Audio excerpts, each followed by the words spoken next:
Venerdì 7 marzo riprendono i convegni allocati sul territorio veneto per stimolare, per sensibilizzare le persone a ristrutturare finché c'è tempo il proprio immobile per risparmiare. Organizzati da Casa Easypiù, che è un'azienda dell'Italian Solar Info Center, sono dei momenti molto importanti perché tecnici, studiosi cercano di analizzare quelle che sono le peculiarità degli immobili allocati su un territorio delle tante province del Veneto e cercano di trovare delle soluzioni. Attenzione che ci sono dei risparmi molto importanti, ma soprattutto l'immobile acquisisce un valore ulteriore, passa di classe energetica e quindi non solo diventa un bene di investimento importante, ma acquisisce una capacità abitativa, una piacevolezza dell'abitare che prima non poteva avere. Si parla di immobili, abitazioni, ma non soltanto, anche di edifici ad uso lavorativo, capannoni e quant'altro. E quindi entriamo nel merito e scopriamo questa volta dove si va ad approfondire l'argomento. Ci spostiamo in provincia di Vicenza, a Tezze sul Brenta, un progetto molto importante che ha visto coinvolto un'azienda.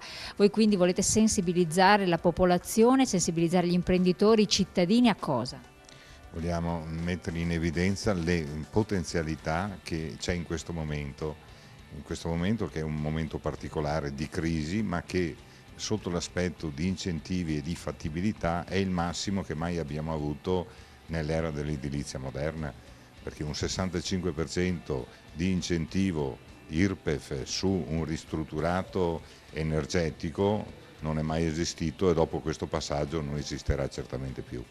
Uno studio di architettura allocato sul territorio, che conosce bene il territorio della provincia di Vicenza, in modo particolare di Tezze sul Brenta, con le sue peculiarità. Quindi voi avete diciamo così, un plus che può aiutare l'intervento poi successivo che viene effettuato con la vostra collaborazione da Casa Easypiù. Sì, non solo studio di architettura ma anche impresa di costruzioni. E questa sinergia con Casa Easypiù nasce proprio allo scopo di unire le competenze. Quindi ciò significa che noi ci occupiamo della parte edile, Casa Easypiù interviene per tutto quello che è sostenibilità, efficientamento energetico degli edifici esistenti, in un periodo in cui è di fondamentale importanza mirare al recupero del patrimonio edilizio esistente senza andare a consumare nuovo suolo.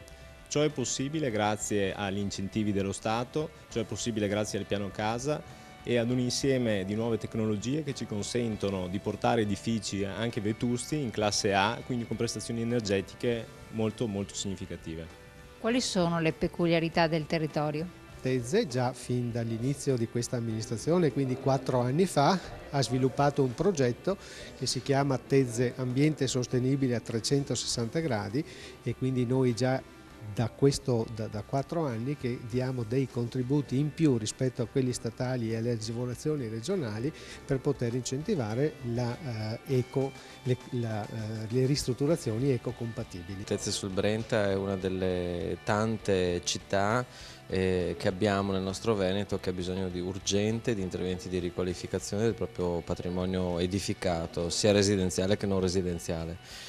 È un'area sulla quale intervenire, come sulle altre, è non solo urgente ma necessario per anche riequilibrare il deficit energetico che noi abbiamo con le tante importazioni di energia che facciamo e soprattutto anche per ridurre la produzione di CO2.